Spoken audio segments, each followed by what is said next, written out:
अगर कबरी बिल्ली घर भर में किसी से प्रेम करती थी तो रामू की बहू से, और अगर रामू की बहू घर भर में किसी से घृणा करती थी तो कबरी बिल्ली से। रामू की बहू 2 महीने हुए मायके से प्रथम बार ससुराल आई थी। पति की प्यारी और सास की दुलारी 14 वर्ष की बालिका। भंडार घर की चाबी उसकी करधनी में लटकने लगी, नौकरों पर उसका हुक्म चलने लगा और रामू की बहू घर में सब कुछ बन गई। सास जी ने माला ली और पूजा पाठ में मन लगाया, लेकिन ठहरी 14 वर्ष की बालिका कभी भंडार घर खुला है तो कभी भंडार घर में बैठे बैठे सो गई। कबरी बिल्ली को मौका मिला, घी दूध पर अब वह जुट गई। रामू की बहू की जान आफत में और कबरी बिल्ली के छक्के पंजे। रामू की बहू हांडी में घी रखते रखते ऊँघ गई और बचा हुआ घी कबरी के पेट में। रामू की बहू दूध ढककर मिसरानी को जींस देने गई और दूध नदारत। अगर बात यहीं तक रह जाती तो भी बुरा न था। कबरी रामू की बहू से कुछ ऐसी परच गई थी कि उसके लिए खाना पीना दुश्वार। रामू की बहू के कमरे में रबड़ी से भरी कटोरी पहुंची और रामू जब तक आए तब तक कटोरी साफ चटी हुई। बाजार से बालाई आई और जब तक रामू की बहू ने पान लगाया बालाई गायब। रामू की बहू ने तय कर लिया कि या तो वह इस घर में रहेगी या फिर कबरी बिल्ली। मोर्चाबंदी हो गई और दोनों सतर्क। बिल्ली फंसाने का कटघरा आया, उसमें दूध, मलाई, चूहे और भी बिल्ली को स्वादिष्ट लगने वाले विविध प्रकार के व्यंजन रखे गए, लेकिन बिल्ली ने उधर निगाह तक न डाली। इधर कबरी ने सरगर्मी दिखलाई। अभी तक तो वह रामू की बहू से डरती थी, पर अब वह साथ लग गई, लेकिन इतने फासले पर कि रामू की बहू उस पर हाथ न लगा सके। कबरी के हौसले बढ़ जाने से रामू की बहू को घर में रहना मुश्किल हो गया। उसे मिलती थी सास की मीठी झिड़कियां और पतिदेव को मिलता था रूखा सूखा भोजन। एक दिन रामू की बहू ने रामू के लिए खीर बनाई। पिस्ता, बादाम, मखाने, तरह तरह के मेवे दूध में औटाए गए। सोने का वर्क चिपकाया गया और खीर से भरकर कटोरा कमरे के एक ऐसे ऊंचे ताक पर रखा गया जहां बिल्ली न पहुंच सके। रामू की बहू इसके बाद पान लगाने में लग गई। उधर बिल्ली कमरे में आई। ताक के नीचे खड़े होकर उसने ऊपर कटोरे की ओर देखा। सूंघा, माल अच्छा है, ताक की ऊंचाई अंदाजी। उधर रामू की बहू पान लगा रही है। पान लगाकर रामू की बहू सास जी को पान देने चली गई और कबरी ने छलांग मारी। पंजा कटोरे में लगा और कटोरा झंझनाहट की आवाज के साथ फर्श पर। आवाज रामू की बहू के कान में पहुंची। सास के सामने पान फेंक कर वह दौड़ी। क्या देखती है कि फूल का कटोरा टुकड़े टुकड़े, खीर फर्श पर और बिल्ली डटकर खीर उड़ा रही है। रामू की बहू को देखते ही कबरी चंपत हो गई। अब रामू की बहू पर खून सवार हो गया। न रहे बांस न बजे बांसुरी। उसने कबरी की हत्या पर कमर कस ली। रात भर उसे नींद न आई। किस दांव से कबरी पर वार किया जाए कि फिर जिंदा न बचे, यही पड़े पड़े सोचती रही। सुबह हुई और वह देखती है कि कबरी देरी पर बैठी बड़े प्रेम से उसे देख रही है। रामू की बहू ने कुछ सोचा, इसके बाद मुस्कुराती हुई वह उठी। कबरी रामू की बहू के उठते ही खिसक गई।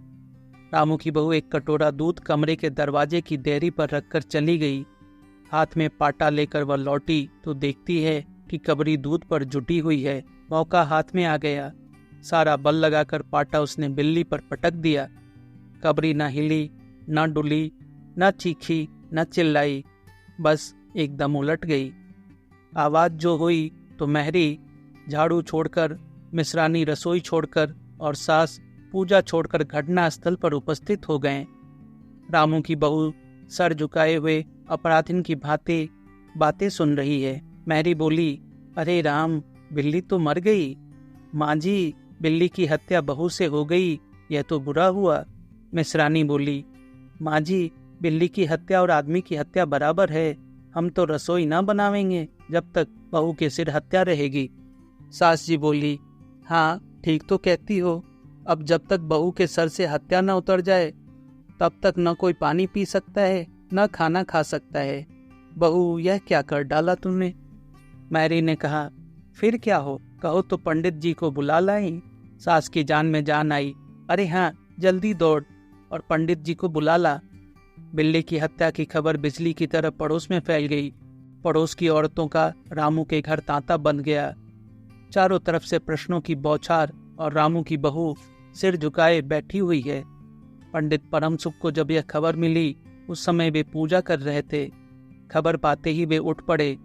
पंडिताइन से मुस्कुराते हुए बोले, भोजन न बनाना, लाला घासीराम की पतोहू ने बिल्ली मार डाली, प्रायश्चित होगा, पकवानों पर हाथ लगेगा। पंडित परमसुख चौबे छोटे और मोटे से आदमी थे। लंबाई 4 फीट 10 इंच और तोंद का घेरा 58 इंच। चेहरा गोल मटोल, मूछ बड़ी बड़ी, रंग गोरा, छोटी कमर तक पहुंचती हुई।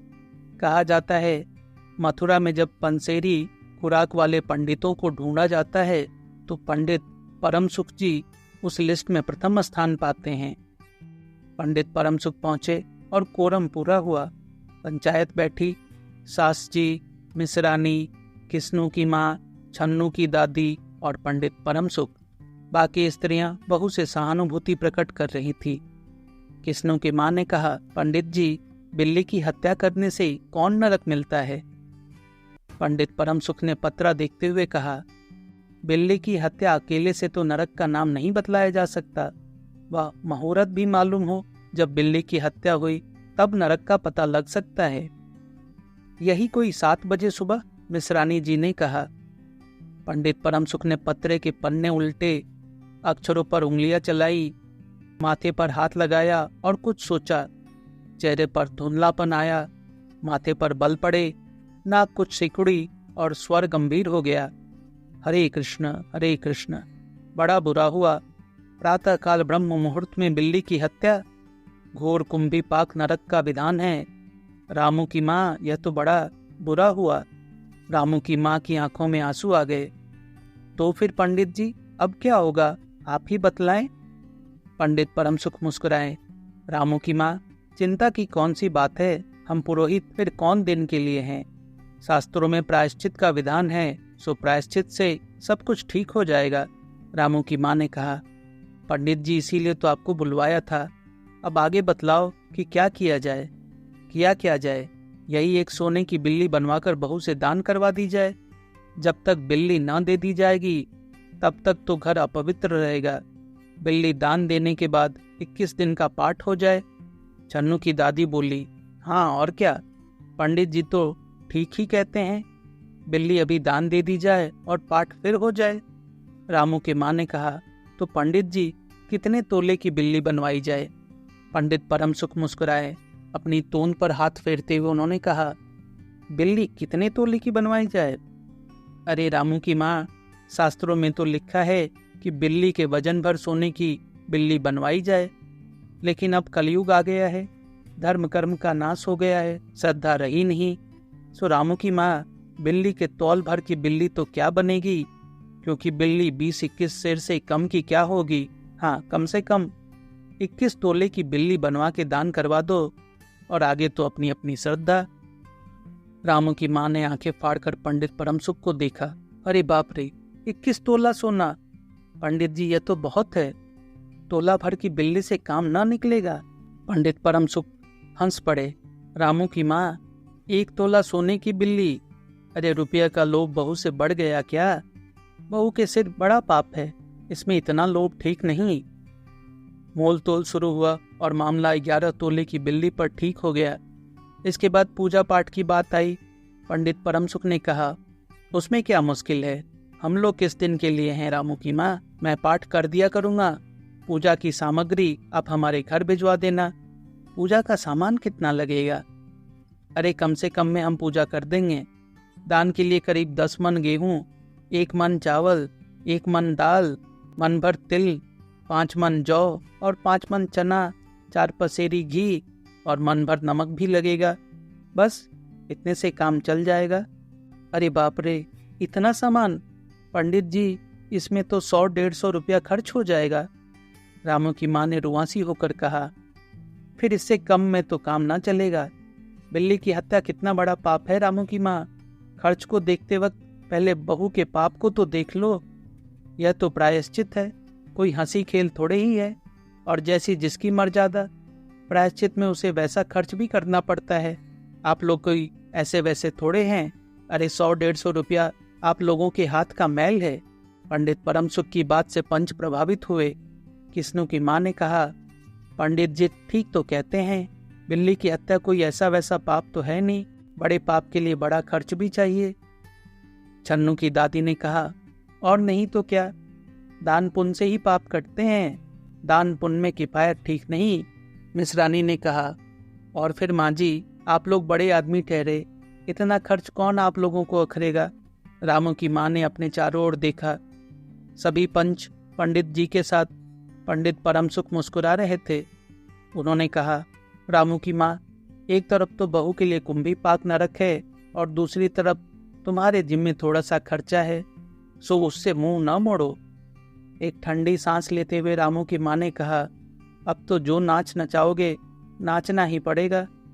पंडित परमसुख जरा कुछ बिगड़ कर बोले, रामू की माँ, यह तो खुशी की बात है, अगर तुम्हें यह अखरता है तो ना करो, मैं चला। इतना कहकर पंडित जी ने पोथी पत्रा बटोरा। अरे पंडित जी, रामू की माँ को कुछ नहीं अखरता, बेचारी को कितना दुख है, बिगड़ो ना। मिश्रानी, छन्नू की दादी और किस्नू की माँ ने एक स्वर में कहा। रामू की माँ ने पंडित जी के पैर पकड़े और पंडित जी ने अब जमकर आसन जमाया। और क्या हो, 21 दिन के पाठ के 21 रुपये और 21 दिन तक दोनों बखत 5-5 ब्राह्मणों को भोजन करवाना पड़ेगा। कुछ रुककर पंडित परमसुख ने कहा, सो इसकी चिंता ना करो, मैं अकेले दोनों समय भोजन कर लूंगा और मेरे अकेले भोजन करने से 5 ब्राह्मण के भोजन का फल मिल जाएगा। यह तो पंडित जी ठीक कहते हैं, पंडित जी की तोन तो देखो। मिश्रानी ने मुस्कुराते हुए पंडित जी पर व्यंग किया। अच्छा, तो फिर प्रायश्चित का प्रबंध करवाओ। रामू की माँ, 11 तोला सोना निकालो, मैं उसकी बिल्ली बनवा लाऊं। 2 घंटे में मैं बनवा कर लौटूंगा, तब तक सब पूजा का प्रबंध कर रखो। और देखो, पूजा के लिए। पंडित जी की बात खत्म भी ना हुई थी कि महरी हाँफती हुई कमरे में घुसी और सब लोग चौंक उठे। रामू की माँ ने घबरा कर कहा, अरे क्या हुआ री? मैरी ने लड़खड़ाते स्वर में कहा, माँ जी, बिल्ली तो उठकर भाग गई।